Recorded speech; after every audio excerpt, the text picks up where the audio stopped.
As a retired people pleaser, I wish I realized sooner that life is more malleable than I think. And this fixed rule book that I think I'm following that makes me a good person that keeps the peace doesn't really exist. In fact, if you were to ask the people pleaser version of me what the exact rules were and why I should follow them, I probably wouldn't even be able to tell you. I just had this identity that I was feeding into and maybe even getting praised for because in many cultures, African, Caribbean cultures, people pleasing is disguised under respect. This video is meant to rewire the way you think about respect and give you a different perspective on how achieving the outcomes that you desire is actually so much easier than you think.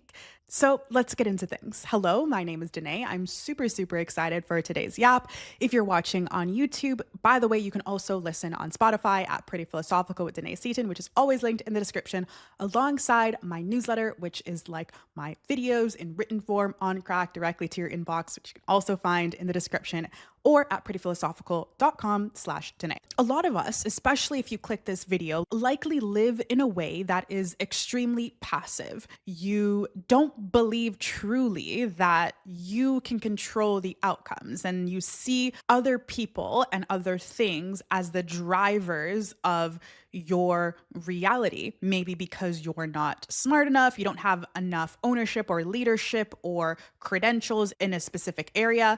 That goes from the most simple thing, like working with a customer, like ordering fast food at a restaurant, to negotiating a salary at a job. In every area, you kind of just have this understanding that things are going to happen to you because other people are in control. And it makes sense if you grew up in an environment like in school where you're taught to follow every single authority figure, even if you as a child realize there's something wrong with them or they're kind of dumb. I have beef with a lot of my old teachers because I was one of those kids who was super passive and wish I could go back and be like, that was kind of crazy. This video is like the projecting of a chip on my shoulder from realizing how poorly we're taught sometimes. And also, if you grew up in a culture at home that also reflects that. So you have to hug the auntie and uncle. You have to kind of have respect for every single person. You don't really have control as a child. If you don't follow these rules that the grown-ups are telling you to follow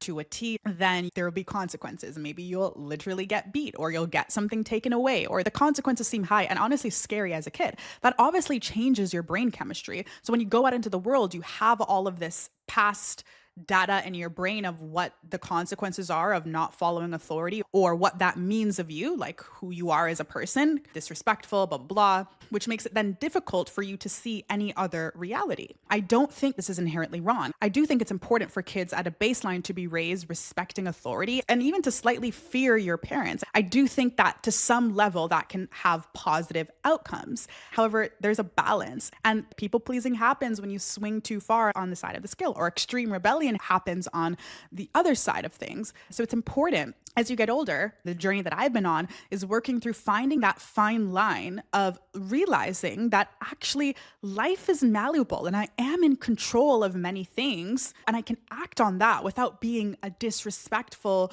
rebellious, horrible human being. You don't get extra points from the world for being the most polite or the most passive.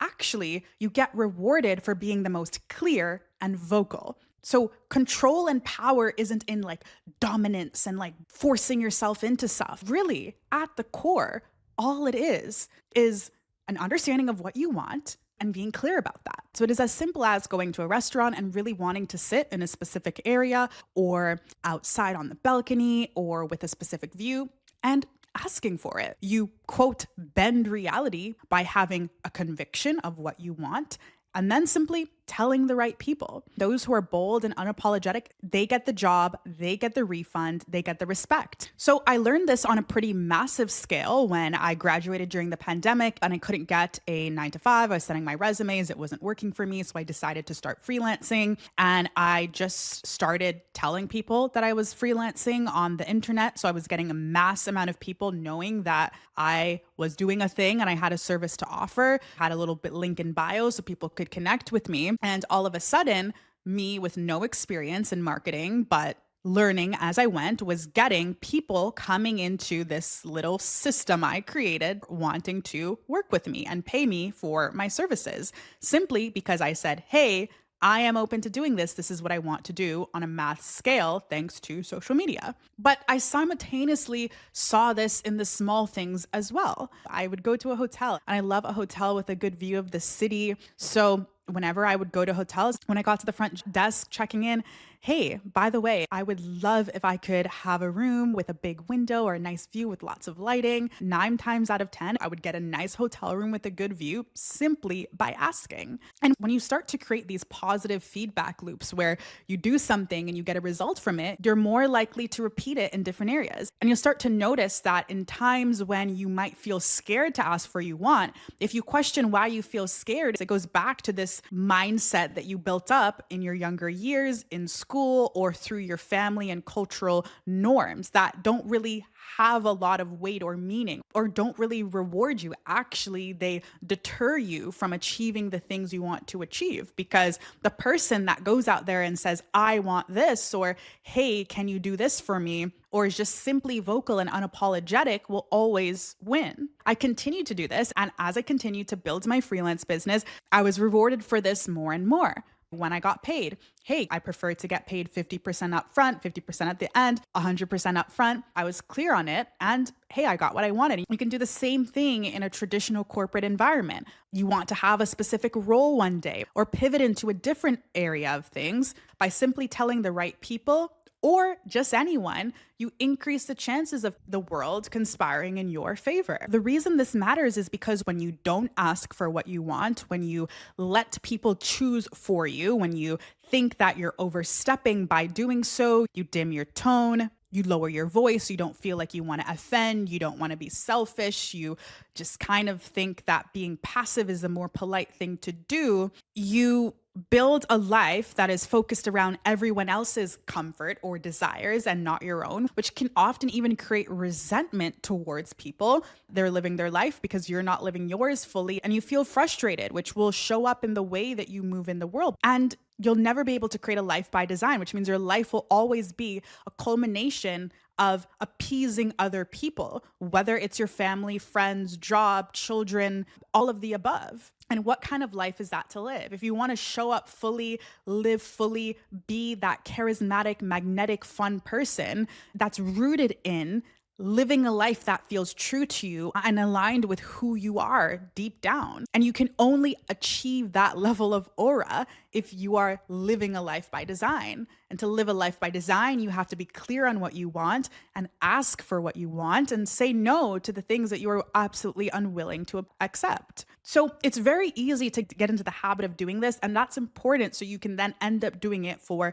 the bigger things. I want you to just spend 5 days being unapologetic and crystal clear about what you want and your outcomes. Say no with confidence and don't over-explain yourself. Be completely honest and bold in every area.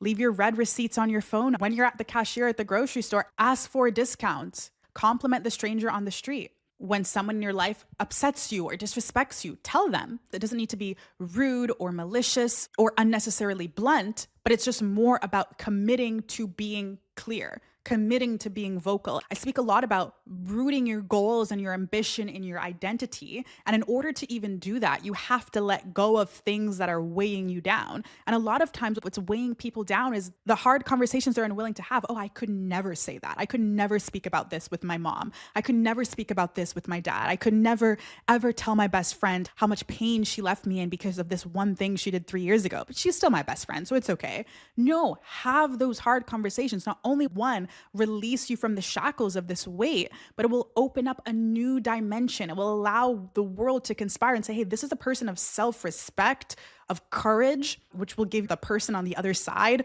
a different viewpoint or perspective of you. Whether that hard conversation goes in your favor or not, it relays to the world who you are and your true convictions, your true desires. So the people who seemingly have this main character life have it because they have clear signals about what they want and who they are.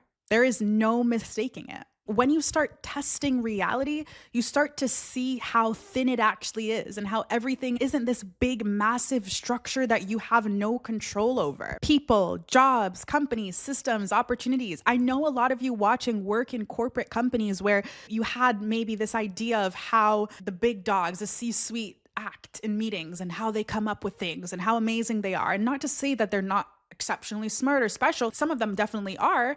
But sooner or later, when you start to be put into these environments, you realize that it's just all a facade. And really, with the right connections and a clear goal and being vocal and unapologetic, anyone can really do the thing. I mean, look at some of the people in power.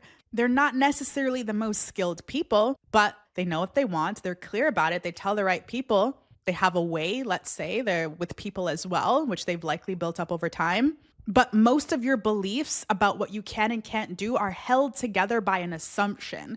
And the difference that letting go of an assumption can make is insane. It's like one little change in the way you think about things can absolutely change your life. Referring back to my freelance journey, because this is where I learned a lot about this stuff. It's like I had an assumption that I had to get paid a certain way, or that I had to respond to my clients at a certain time frame, just a baseline assumption.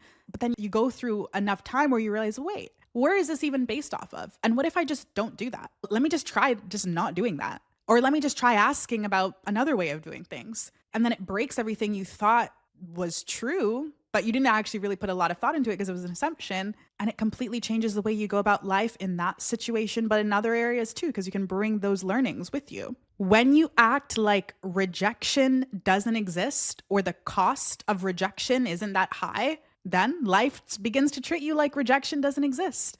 Like it is really that simple. When you break the beliefs that you have and you start to move in a certain way, everything else around you moves in that certain way. There's no amount of vision boarding and manifesting and goal setting that you can do to get this result. It is simply acting as the person who wants to achieve the thing and being clear about it and telling the people around you. That is literally what bending reality is. Letting go of any assumption, being bold and unapologetic over and over and over and over. So let go of these assumptions. Next time you think, I can't do this, I could never ask that, this is not my place, ask yourself why and where that came from. And then the next step is do the thing that makes you uncomfortable. No matter how small it is, go for it.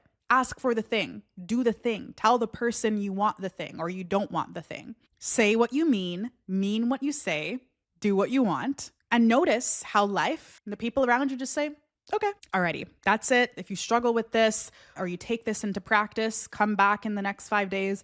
Tell me how it went. I want to know in the comments. Maybe I'll pin the best result or scenario in the comment section. And if you're still watching, YouTube is really good at figuring out what you like. So you're probably going to like this video on screen. So click it and I'll talk in a few seconds. Bye.